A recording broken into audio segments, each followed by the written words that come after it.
इमरान खान ने अडियाला जेल से मलिक रियाज के नाम एक दिलचस्प पैगाम भेजा है, बड़ा अहम पैगाम है। इस पैगाम में वो मलिक रियाज की उस स्टेटमेंट का हवाला दे रहे हैं जिसमें उन्होंने कहा था कि मेरे पास 35 सालों तक के सबके सबूत मौजूद हैं, सबका कच्चा चट्टा मेरे पास है, और अगर मेरे जब्त का बंधन टूटा तो फिर पता नहीं क्या होगा, समथिंग लाइक दैट उन्होंने ट्वीट किया था।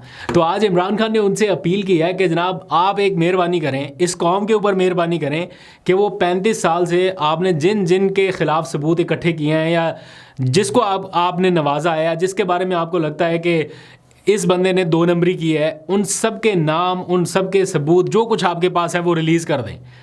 ये संभाल के ना रखें, ये रिलीज़ कर दें, ये कौम के ऊपर भी एहसान होगा।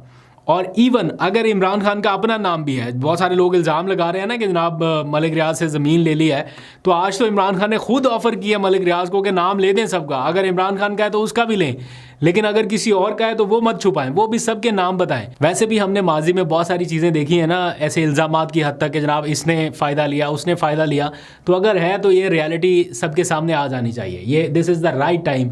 अगर ऐसा होता है तो मेरा ख्याल है ये पाकिस्तान के लिए अच्छा ही होगा। एनीवेज आगे बढ़ते हैं। सुप्रीम कोर्ट ऑफ पाकिस्तान से भी एक बड़ा फ़ैसला आने का इम्कान है जो कि शायद चंद घंटों बाद आ जाए। वैसे कुछ लोग कह रहे हैं कि सुबह भी आ सकता है वो फ़ैसला, लेकिन सुबह ना आया तो फर्दर चंद घंटे लग जाएंगे, लेकिन वो फ़ैसला जल्दी आएगा।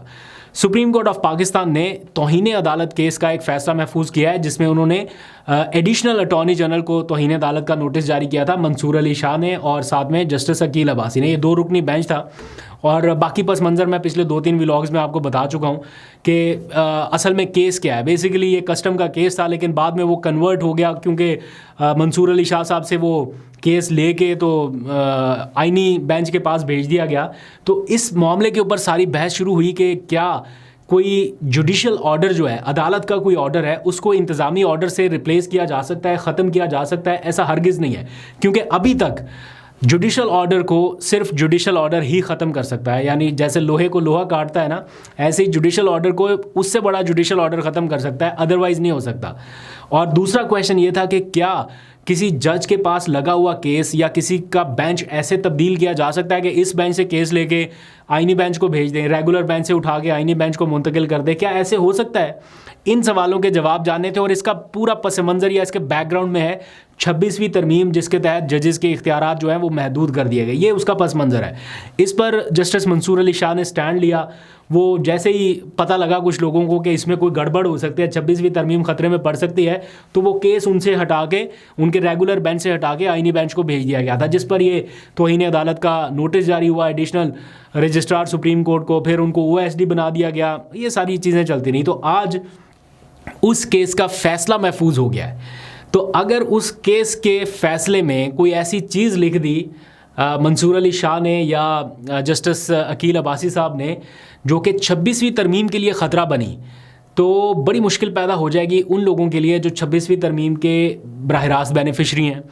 तो इसलिए ये एक बड़ा दिलचस्प किस्म का कॉन्टेस्ट बन चुका। और अब फ़ैसले में हो सकता है कि जैसे अदालत ने अपने मुआवन मुकर्रर किए थे कि इस पर राय जानने के लिए क्या करना चाहिए, क्या फुल कोर्ट बेंच बनाना चाहिए, तो अक्सरियत ने या जो मुआवन थे उनमें से भी और बाकी सारा ये मामला जा फुल कोर्ट की तरफ रहा है। एक बार अगर फुल कोर्ट बेंच बन गया इस मामले पर तो शायद इसका कोई ना कोई सिरा किसी के हाथ लग जाए। अदरवाइज़ कोई और इस टाइम सोच ऐसी नहीं है कि चीज़ें ठीक हो सके। तो इसलिए ये फ़ैसला इसका ये बड़ा इम्पैक्ट करेगा। पहले भी उनका एक फ़ैसला आ चुका है मखसूस नशिस्तों से मुतालिक, उसके ऊपर अमल दरामद नहीं हुआ। मैं कोई 100% श्योर नहीं हूँ कि इसके ऊपर भी अमल दरामद होगा, लेकिन एक रिकॉर्ड पे चीज़ आ जाती है कि जनाब अदालत का ये ऑर्डर है, इसके ऊपर इम्प्लीमेंट क्यों नहीं हो रहा, कैसे नहीं हो रहा। वैसे तो 90 दिनों में इलेक्शंस भी नहीं हुए थे, तो क्या हुआ? अभी तक उसके ऊपर किसी को कसूरवार नहीं ठहराया जा सका, लेकिन एक चीज़ उस अदालती रिकॉर्ड के ऊपर आ जाती है। और अब देखते हैं, वैसे जो फुल कोर्ट बनाने का इख्तियार है वो तो चीफ जस्टिस के पास है, या केस लगाने का इख्तियार उस खसूसी कमेटी के पास है, लेकिन मंसूर अली शाह साहब के पास कम से कम इतना इख्तियार ज़रूर है कि वो अपने फ़ैसले में जो चाहे ऑब्जर्वेशन या जिस तरह से चाहें उसको क्राफ्ट कर सकते हैं, जो कि एक बहस बन सकती है या मौजूए बहस बन सकता है। देखते हैं क्या डिसीजन करते हैं, इसके ऊपर सबकी नज़रें रहेंगी। और वैसे भी 26वीं तरमीम ने इस मुल्क के अदालती निज़ाम को बहुत ज़्यादा फ़ायदा नहीं पहुँचाया। एक मखसूस तबके को, कुछ लोगों को फ़ायदा ज़रूर हुआ, लेकिन ओवरऑल इस अदालती निज़ाम के साथ या निज़ाम इंसाफ के साथ को बहुत ज़्यादा अच्छा नहीं हुआ। اضافی ججز کی تعیناتی سے ایسا لگ رہا ہے کہ جیسے پورا نظام جو ہے نا وہ کنٹرول ہو چکا. جہاں ذرا سا بھی شک حکومت کو گزرے گا نا کہ یہاں سے کہیں چیز ہمارے اگینسٹ آ سکتی ہے, وہاں پر اضافی ججز تعینات ہو جاتے ہیں. اور پھر ان کی تعیناتی کے لیے ویسے تو کہا جاتا ہے کہ جوڈیشل کمیشن, ایک پورا پروسیس بتایا جاتا ہے کہ جوڈیشل کمیشن کے تھرو ان کی تعیناتی ہوتی ہے, لیکن اس جوڈیشل کمیشن میں اکثریت کس کی ہے؟ وہ بھی حکومت کی ہے. تو انصاف کا ہر راستہ اپوزیشن پر آ کے بند ہو جاتا ہے. یعنی ایسے نظام انصاف میں حکومت کے مخالف فریق کے لیے انصاف حاصل کرنا یہ لگ بھگ ناممکن سی چیز نظر آتی ہے. یعنی کوئی ایسا فیصلہ جس میں حکومت کو کوئی خدشہ یا خطرہ ہو اپوزیشن کے مقابلے میں, تو وہ اپوزیشن کو اس معاملے میں انصاف حاصل کرنا تقریباً ناممکن نظر آ رہا ہے. اور پھر اگر کسی کو عدالت سے انصاف نہیں ملتا تو اس کے لیے آپشن کیا بچتا ہے کہ وہ سڑکوں کے اوپر آگے احتجاج کرے, پرامن احتجاج کرے. لیکن اگر کوئی اس صورت میں کوئی وہ آپشن استعمال کرنا چاہتا ہے تو دہشت گردی سے کم مقدمہ نہیں ہے یہاں پہ, مطلب جو نکلے گا دہشت گردی کا مقدمہ. اور پھر اگر اس سے کوئی بچتا ہے خالی کہ جناب سڑکوں پہ نہ نکلے, گھر بیٹھ کے کوئی بات کرے, تو سوشل میڈیا پر آپ کو پتہ ہے پھر آج کیا ہوا ہے, پیکا ایکٹ میں ترمیمی بل منظور ہو گیا. مطلب آج کے دن حکومت نے پیکا ایکٹ کو ایک اور ٹیکا لگایا, اور میڈیا سمیت سوشل میڈیا, اس کے اوپر جو بچی کچی سی ایک آزادی تھی نا, آج اس کا بھی گلا گھونٹ دیا گیا.